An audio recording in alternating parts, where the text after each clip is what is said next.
కేంద్ర ప్రభుత్వ వైఖరిని నిరసిస్తూ వికారాబాద్ జిల్లా కేంద్రంలోని అంబేద్కర్ విగ్రహం ముందు కాంగ్రెస్ నాయకులు నిరసన చేపట్టారు. జిల్లా అధ్యక్షుడు టి రామ్మోహన్ రెడ్డి, పట్టణ కాంగ్రెస్ అధ్యక్షుడు అర్ధ సుధాకర్ రెడ్డి, కాంగ్రెస్ ముఖ్య నాయకులు, కార్యకర్తలు పాల్గొని బీజేపీ కేంద్ర ప్రభుత్వ దిష్టిబొమ్మను దగ్ధం చేశారు. ఈ సందర్భంగా వారు మాట్లాడుతూ కాంగ్రెస్ అగ్రనేత రాహుల్ గాంధీకి వస్తున్న ప్రజాదరణను చూసి జీర్ణించుకోలేని కేంద్ర సర్కార్ కక్ష సాధింపు చర్యలు చేపడుతుందని ఆరోపించారు. సోనియా గాంధీ రాహుల్ గాంధీ గారు పెట్టిన అక్రమ కేసులను సోనియా గాంధీ గారు రాహుల్ గాంధీ గారు పెట్టిన అక్రమ కేసులను సోనియా గాంధీ గారు రాహుల్ గాంధీ గారి మీద పెట్టినటువంటి అక్రమ కేసులను రాహుల్ గాంధీ గారి మీద పెట్టినటువంటి అక్రమ కేసులను మోడీకి హటాओ, మోడీకి హటాओ, మోడీకి హటాओ, बीजेपी हटाओ, बीजेपी की हटाओ, बीजेपी हटाओ, बीजेपी की हटाओ, अमित शाह, अमित शाह, मोदी, मोदी, मोदी,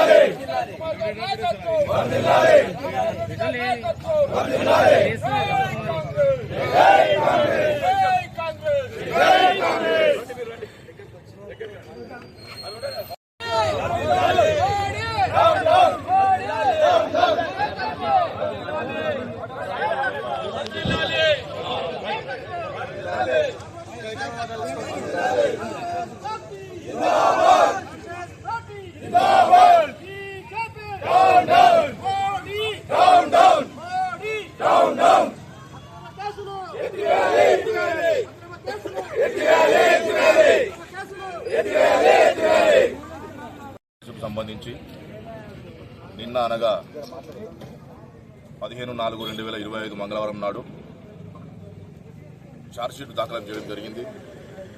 మరి అటు ఛార్జ్షీట్లో A1గా సోనియా గాంధీ గారిని, A2గా రాహుల్ గాంధీ గారిని చేర్చడం జరిగింది. మరి ఈరోజు ఏఐసిసి అధ్యక్షులు మల్లికార్జున ఖర్గే గారి ఆదేశాల మేరకు, అదేవిధంగా డీసీసీ అధ్యక్షులు రామ్మోహన్ రెడ్డి గారి ఆదేశాల మేరకు, అదేవిధంగా వికారాబాద్ నియోజకవర్గ శాసనసభ్యులు, తెలంగాణ రాష్ట్ర అసెంబ్లీ స్పీకర్ అయినటువంటి గడ్డం ప్రసాద్ కుమార్ గారి ఆదేశాల మేరకు మోడీ గారి దిష్టిబొమ్మ దహనం, అదేవిధంగా నిరసన వ్యక్తం చేయాలనే ఆదేశాలు రావడం జరిగింది. మరి ఇటు కార్యక్రమాన్ని చేస్తున్నటువంటి సందర్భం లోపల మరి బీజేపీ ప్రభుత్వం, భారతదేశంలో ఉన్నటువంటి బీజేపీ ప్రభుత్వం, ప్రధానమంత్రి మోడీ గారు వారికి ఎక్కడ కూడా సమాజ్ కొట్టని పంచాయతీ ఉన్నది, సమాజ్ కొట్టని పరిస్థితి ఉన్నది.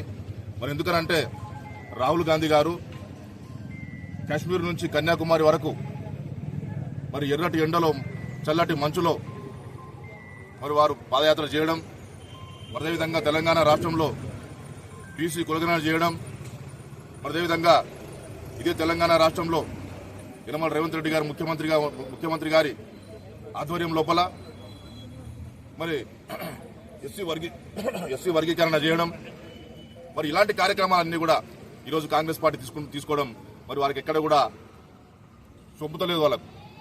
మరి వాళ్ళకి ఎక్కడ కూడా సుధరించని పరిస్థితి ఉన్నది. ఈరోజు కాంగ్రెస్ పార్టీకి మంచి పేరు వస్తున్నది, ఈరోజు కాంగ్రెస్ పార్టీకి మంచి ప్రజాదరణ వస్తున్నది. మరి ఎలాగైనా వీళ్ళ మీద కేసులు పెట్టి వాళ్ళ మీద ఛార్జ్షీట్ వేసి వాళ్ళు ఇబ్బంది పెట్టాలి, వాళ్ళు కోట్ల చుట్టూ దింపాలి, వాళ్ళని పరిశాన్ చేయాలనే ఒక దురుద్దేశంతో ఈరోజు ఛార్జ్షీట్ వేసి A1గా సోనియా గాంధీ గారిని, A2గా రాహుల్ గాంధీ గారిని చేర్చడం జరిగింది. మరి కాంగ్రెస్ పార్టీ పక్షాన ఈరోజు మేము ఒకటే డిమాండ్ చేస్తూ ఉన్నాం, ఎట్టి పరిస్థితుల్లో ఈ నేషనల్ హెరాల్డ్కి సంబంధించినటువంటి కేసును వాపసు తీసుకొని ఈ ఛార్జ్షీట్ను రద్దు చేసేంత వరకు మా ధర్నా కార్యక్రమాలు కానీ, మిమ్మల్ని ఎక్కడెక్కడ అడ్డుకోవడం కానీ ఈ కార్యక్రమం తప్పకుండా భారతదేశం వైపున మొత్తంగా మేము చేస్తాం. మిమ్మల్ని ఎక్కడెక్కడ అడ్డుకుంటాం. ఈ కుట్రలు, కుతంత్రాలు, ఈరోజు బీజేపీ చేస్తున్న కుట్రలు, కుతంత్రాలు కూడా మరి రాజకీయ నాయకులే కాదు, ప్రజలందరూ కూడా గమనిస్తున్న పరిస్థితి ఈరోజు మనం భారతదేశంలో చూస్తూ ఉన్నాం. తెలంగాణ రాష్ట్రంలో కూడా చూస్తూ ఉన్నాం. తెలంగాణ రాష్ట్రంలో అందరూ కూడా చెప్తా ఉన్నారు, బీజేపీ వాళ్ళు ఎక్కడ కూడా మనకు ఫండ్స్ ఇవ్వకపోగా మన రాష్ట్రాన్ని ఎక్కడ కూడా ఆదుకోకపోగా మళ్ళీ ఈ రోజు తెలంగాణ రాష్ట్రంలో కాదు భారతదేశంలో మరి సోనియా గాంధీ గారి మీద రాహుల్ గాంధీ గారి మీద కేసులు పెట్టి వారి మీద ఛార్జ్ షీట్లు విడుదల చేయడం అనేది చాలా ఘోరమైన పరిస్థితి అని చెప్పి ప్రజలందరూ కూడా ఈ రోజు పొద్దు నుంచి మాట్లాడుతున్న పరిస్థితి ఈ రోజు మేము చూస్తా ఉన్నాం. కాబట్టి బీజేపీ పార్టీని మేము ఒకటే హెచ్చరిస్తా ఉన్నాం, మోడీ గారిని మేము ఒకటే హెచ్చరిస్తా ఉన్నాం, అదేవిధంగా అమిత్ షా గారిని కూడా హెచ్చరిస్తా ఉన్నాం. ఎట్టి పరిస్థితుల్లో మరి వారిపైన ఛార్జ్ షీట్ ఏ విధంగా చేసిర్రో దాన్ని వెంటనే క్యాన్సిల్ చేసుకోవాలి, దాన్ని వెంటనే వెనక్కి తీసుకోవాలి. లేదంటే బీజేపీ హటావ్ దేశ్కు బచావ్ అనే కార్యక్రమాన్ని తీసుకొని తప్పకుండా ఎక్కడ బీజేపీ నాయకులు కలిస్తే అక్కడ వాళ్ళని అడ్డుకుంటాం. వాళ్ళని తప్పకుండా ఎక్కడిదక్కడ వాళ్ళని చేసి ఇళ్ల నుంచి కూడా బయటకు వెళ్లే పరిస్థితి మేము కాంగ్రెస్ పార్టీ ఈ తెలంగాణ రాష్ట్రంలో తీసుకుంటుందని చెప్పి ఈ సందర్భంగా మీకు అందరికీ తెలియజేస్తూ మరి అదేవిధంగా ఈ కార్యక్రమాన్ని ఏవైతే బీజేపీ కార్యక్రమం తీసుకున్నదో ఈ కాంగ్రెస్ పార్టీ మీద సోనియా గాంధీ గారి మీద రాహుల్ గాంధీ గారి మీద ఈ బురద జల్లే కార్యక్రమం ఏదైతే తీసుకున్నదో దాన్ని వెంటనే వాపసు తీసుకోవాలి అని చెప్పి ఈ కాంగ్రెస్ పార్టీ తరఫున మేము తీవ్రంగా దాన్ని ఖండిస్తా ఉన్నాం. మరి వెంటనే తీసుకోకపోతే తప్పకుండా ముందు ఇంకా పెద్ద చర్యలు తీసుకుంటాం. తప్పకుండా ఇప్పుడున్నటువంటి కిషన్ రెడ్డి గారిని కానీ లేదంటే బీజేపీ నాయకులందరినీ కూడా తప్పకుండా అడ్డుకొని మరి వాళ్ళని కూడా జైలుకు పంపించే కార్యక్రమం తప్పకుండా కాంగ్రెస్ పార్టీ తీసుకుంటుందని చెప్పి ఈ సందర్భంగా తెలియజేస్తూ వారికి హెచ్చరిస్తూ తప్పకుండా వీళ్ళు మకాన్ తినడానికి తిండి, ఉండడానికి ఇల్లు, కట్టుకోవడానికి బట్ట, ఈ పేదవాళ్ళకి కలిసి అవసరాలను గుర్తించిన ఇందిరమ్మ ఆ రోజు అప్పు పుట్టినప్పుడు ఎవరు కూడా మన వ్యవసాయం భూములు ఎస్సీ ఎస్టీలకు బీసీలకు మైనార్టీలకు లేనప్పుడు భూస్వాముల దగ్గర ఉన్నటువంటి భూములను స్వాధీనం చేసుకుని సన్నకారు చిన్నకారు రైతులకు కూడా ఆ భూములను ఇచ్చి ఆ భూములు దున్నడానికి కూడా వాళ్లకు ఆర్థిక సాయం లేని సందర్భం లోపల 14 జాతీయ బ్యాంకులు, ఆ జాతీయ బ్యాంకులు అంటే ఎవరివంటే కోటీశ్వర్లై, మార్వడోళ్ళై, సేట్లై అట్లాంటివి ఉండే ఆ బ్యాంకులన్నింటినీ కూడా జాతీయం చేసుకుని ఆ బ్యాంకుల ద్వారా వాళ్లకు చిన్న రైతులకు కూడా అప్పులు ఇచ్చే కార్యక్రమాన్ని ఇందిరాగాంధీ గారు స్టార్ట్ చేసి ఆ రోజు పాకిస్తాన్ ఎట్లుందో ఖలిస్తాన్ కావాలని చెప్పి సిక్కు ఉగ్రవాది అయినటువంటి బింద్రన్ వాలే నాయకత్వం లోపల వాళ్ళు పోరాటం చేస్తే అప్పుడు బింద్రన్ వాళ్ళని స్వర్ణ దేవాలయం లోపల తుదముట్టించడం జరిగింది. మన నేత ఉక్కు మహిళ, మన మొట్టమొదటి మహిళా ప్రధాని శ్రీమతి ఇందిరాగాంధీ గారు. దాన్ని కక్ష కట్టినటువంటి సిక్కు తీవ్రవాదులు తన సెక్యూరిటీ రూపంలో ఉండి తనను హత్య చేయడం జరిగింది. అదేవిధంగా అనుకోని పరిస్థితుల లోపల మన ఇండియన్ ఎయిర్లైన్స్ కి పైలట్ గా ఉన్నటువంటి మన రాజీవ్ గాంధీ గారు తల్లి మరణం చెందినందుకు బాధలో ఉండి కూడా మన దేశానికి ప్రధానమంత్రిగా ఉండి అప్పుడు కూడా శ్రీలంకలో ఉన్నటువంటి మిలిటెంట్ నాయకుడైనటువంటి ప్రభాకరన్ ఎల్టీటీ నాయకుడైన తమిళ లిబరేషన్ టైగర్స్ కి సంబంధించిన అధ్యక్షుడు ఆయన ఏమన్నానంటే శ్రీలంకలో తమిళలో రాజ్యం వచ్చినట్టు చేయాలి, మీరు శ్రీలంక ప్రభుత్వాన్ని పడగొట్టాలి అంటే ఒక అన్నదమ్ములు విడిపోయినాకనే మనము దాంట్లో కాలు పెట్టము, మనం ఒక దేశానికి స్వతంత్రం ఇచ్చి మళ్ళీ మనం దాంట్లో పోవద్దని నచ్చ చెప్తే వాళ్ళకి అది నచ్చక మహిళా మానవ బాంబు రూపంలో వచ్చి మన రాజీవ్ గాంధీ గారిని హత్య చేయడం మనం ఎవరం కూడా మర్చిపోలేదు. ఆయన దేశ ఐక్యత గురించి ఇందిరాగాంధీ గారు పనిచేస్తే ఇతర దేశాల్లో మనం కాలు పెట్టొద్దు, మనం అక్కడ పోయి ఇబ్బంది పెట్టొద్దని ఇండియన్ పీస్ కీపింగ్ ఫోర్స్ అని పంపించిండు. అక్కడ శ్రీలంకకు పంపించినందుకు కక్ష కట్టినటువంటి తమిళులు తనని చంపడం జరిగింది. ఈ విధంగా దేశ సమగ్రత కృషి చేసినటువంటి 2 ప్రధానులను కాంగ్రెస్ ప్రభుత్వం కోల్పోయింది. నేను అడుగుతున్నాను బీజేపీ నాయకులను, మీ పార్టీలో ఉన్న నాయకులు ఎవరైనా జైలు జీవితం గడిపిర్రా? మన దేశ స్వాతంత్రం గురించి పోరాటం చేసిర్రా? అసలు ఈ దేశానికి స్వాతంత్రం తీసుకొచ్చిందే కాంగ్రెస్ పార్టీ.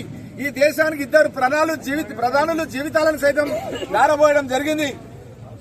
అదే విధంగా ఆ కుటుంబం నుంచి వచ్చినటువంటి రాహుల్ గాంధీ గారు భారత్ జూడో యాత్ర చేపట్టి ఎక్కడో ఉన్నటువంటి కన్యాకుమారి నుంచి కాశ్మీర్ వరకు పండు టెండల్లో మంచు కొండల్లో సుమారు 4000 కిలోమీటర్ల పాదయాత్ర చేసి మన దేశంలో ఉన్నటువంటి ఎస్సీ ఎస్టీ బీసీ మైనార్టీ సోదరుల యొక్క కుటుంబాల భవిష్యత్తును తీర్చిదిద్దడానికి అని చెప్పి తను ఆ రోజే చెప్పిండు.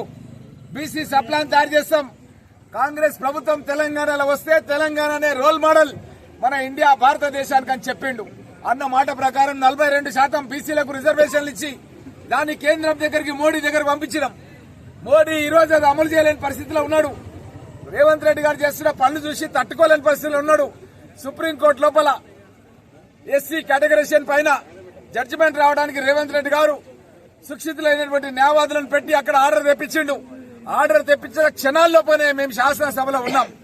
అక్కడ చట్టసభలో తీర్మానం చేసి దాన్ని చట్టం చేసి ఎస్సీ కేటగరైజేషన్ ని మనం 14 మీకు అందరూ తెలుసు 14th ఏప్రిల్ బాబు జగజీవన్ రామ్ జయంతి రోజు మనమందరం కూడా దానికి సంబంధించిన గజెట్ ఆర్డర్ తీసుకొచ్చినాం. ఎస్సీ కేటగరైజేషన్ చేసినాం. ఎస్సీ కేటగరైజేషన్ అనేది 30 ఏళ్ల సమస్య. మన దేశంలో మన రాష్ట్రంలో ఎవరు చేయనటువంటి పనిని మన ముఖ్యమంత్రి రేవంత్ రెడ్డి గారు చేసి చూపెట్టిండు. దాని మూలంగా కొత్తగా ఉద్యోగాల భర్తీ లోపల కూడా ఈ మారినటువంటి కేటగరైజేషన్ ప్రకారమే ఉద్యోగాలు కూడా కల్పిస్తాం అన్నది నిన్ననే మాకు ముఖ్యమంత్రి గారు ఎమ్మెల్యేలందరూ కూడా మీటింగ్ పెట్టి చెప్పిండు. ఈ అన్ని పనులు ఏ రాష్ట్రంలో కూడా బీసీల పైన జీవోలు విడుదల కాలే, చట్టాలు చేయలే. ఏ రాష్ట్రంలో కూడా ఎస్సీ కేటగరైజేషన్ చేయలేదు. రేవంత్ రెడ్డి గారే మొట్టమొదటిగా రాహుల్ గాంధీ గారి ఆదేశాల ప్రకారం చేస్తున్నాడు. ఇది చూసి ఎట్లా మళ్ళా ప్రభుత్వం బీజేపీ రాదు. మొన్ననే మీరందరూ చూసిర్రు, మనతో పాటు జత కట్టినటువంటి టీడీపీ చంద్రబాబు నాయుడు 18లో నితీష్ కుమార్ మనతో పాటు జత కట్టినటువంటి వ్యక్తిని బ్లాక్ మెయిల్ చేసి మోడీ వాళ్ళ తిప్పుకున్నాడు. వాళ్ళిద్దరు కనుక మన దిక్కుంటే మా జిల్లా అధ్యక్షులకు జరిగిన మీటింగ్ లోపల మల్లికార్జున్ ఖర్గే గారు చెప్పారు, ఈ రోజు కేంద్రంలో కాంగ్రెస్ ప్రభుత్వం వస్తుండే అనే విషయాన్ని మల్లికార్జున్ ఖర్గే గారు రాహుల్ గాంధీ గారి సమక్షంలో మాకు చెప్పడం జరిగింది. కాబట్టి వీళ్ళు గ్రహించి ఇప్పుడు ఏం చేస్తున్నారంటే అక్రమ కేసులు బనాయించాలి. అది మన పేపర్. ఇంతకుముందు మన తమ్ముడు రాజశేఖర్ గాని, షరీఫ్ గాని, రామచంద్ర రెడ్డి గాని, సుధాకర్ రెడ్డి గారు గాని అందరు కూడా మాట్లాడింది ఇంతకుముందు. ఇది మన పేపరు, మన కథ, మన ఇల్లు, మన సంసారం. బీజేపీకి ఏం సంబంధం లేదు. అయినా సరే అక్రమ కేసులు తయారు చేసి మన సోనియా గాంధీ గారిని, రాహుల్ గాంధీ గారిని జైలుకు పంపించాలి. లేకపోతే వీళ్ళు ఉండేటట్టు లేరు. ఈ దేశంలో మొత్తం కూడా పేదల యొక్క జీవితాలను ఎక్స్రే తీస్తా అని చెప్పిండు రాహుల్ గాంధీ గారు. ఆ పేదలకు అందరూ కూడా ఆర్థికంగా, రాజకీయంగా, ఉద్యోగాలలో అన్నిట్లలో భర్తీలో వాళ్లకు న్యాయం చేస్తా అని చెప్తే దిక్కుతోచని పరిస్థితుల్లో ఉన్న బీజేపీ అమలు చేయలేక దొడ్డిదారున ఈ విధంగా మన నాయకులను జైల్లో పెట్టే విధంగా ఛార్జ్ షీట్ విడుదల చేయడం అంటే సిగ్గు. ఇది బాధాకరం. మన రాజ్యాంగం ఇచ్చినటువంటి మన బాబాసాహెబ్ అంబేద్కర్ గారు ఎంత కష్టపడి మన దేశానికి రాజ్యాంగం రాసి అవకాశం కాంగ్రెస్ పార్టీ కల్పించి ఆయన న్యాయశాఖ మంత్రిగా చేస్తే ఈ రోజు దానికి తిలోదాకాలు ఇస్తున్నటువంటి పార్టీ బీజేపీ పార్టీ. కాబట్టి ఈ పార్టీకి గుణపాఠం చెప్పడానికి రేపు భవిష్యత్తులో కాంగ్రెస్ పార్టీ ఆధ్వర్యంలో ఎలాంటి పోరాటాలకైనా కాంగ్రెస్ పార్టీ నాయకులం, కార్యకర్తలం ఎప్పుడు కూడా రెడీగా ఉంటామన్న విషయాన్ని సభ్య సమాజానికి, ప్రజలకు, వికారాబాద్ జిల్లా ప్రజానికానికి అందరికీ కూడా తెలియజేస్తూ ఈ రోజు ఈ నిరసన కార్యక్రమం మొట్టమొదటి ఒక కార్యక్రమం, ఫస్ట్ ప్రోగ్రామ్ ఇది. ఇంకా చాలా ప్రోగ్రాంలు చేస్తాం. బీజేపీ నాయకులను తిరగనీయం. తెలంగాణ రాష్ట్రం లోపల మీకు సిగ్గు శరం ఉంటే మొట్టమొదట మేము బీసీలకు సంబంధించింది ఆల్రెడీ శాసనసభలో ఆమోదం తెంపి ఢిల్లీ కేంద్రానికి పంపించినాం. మీరు అమలు చేయండి. మీరు చిత్తశుద్ధి ఉంటే మీరు అమలు చేయకుండా మా నాయకుల పైన, దేశానికి త్యాగం చేసినటువంటి నాయకుల పైన మీరు అక్రమ కేసులు పెడుతున్నారు. తలుచుకుంటే సోనియా గాంధీ గారు ప్రధానమంత్రి అవుతుండ్రి, తలుచుకుంటే రాహుల్ గాంధీ గారు ప్రధానమంత్రి అవుతుండే. కానీ మా నాయకులు అట్లా కాకుండా ఒక దళితుడు అయినటువంటి మల్లికార్జున ఖర్గే గారిని ఈ రోజు కాంగ్రెస్ పార్టీ అధ్యక్షుడిగా బాధ్యతలు చేపడితే ఈ రోజు దిక్కులేని పరిస్థితుల్లో ఈ విధంగా అక్రమ కేసులు పెట్టడాన్ని నిరసిస్తూ వికారాబాద్ జిల్లా నలుమూల నుంచి వచ్చినటువంటి నాయకులకు, కార్యకర్తలకు అందరికీ ధన్యవాదాలు తెలియజేస్తూ సెలవు తీసుకుంటున్నాను. జై కాంగ్రెస్.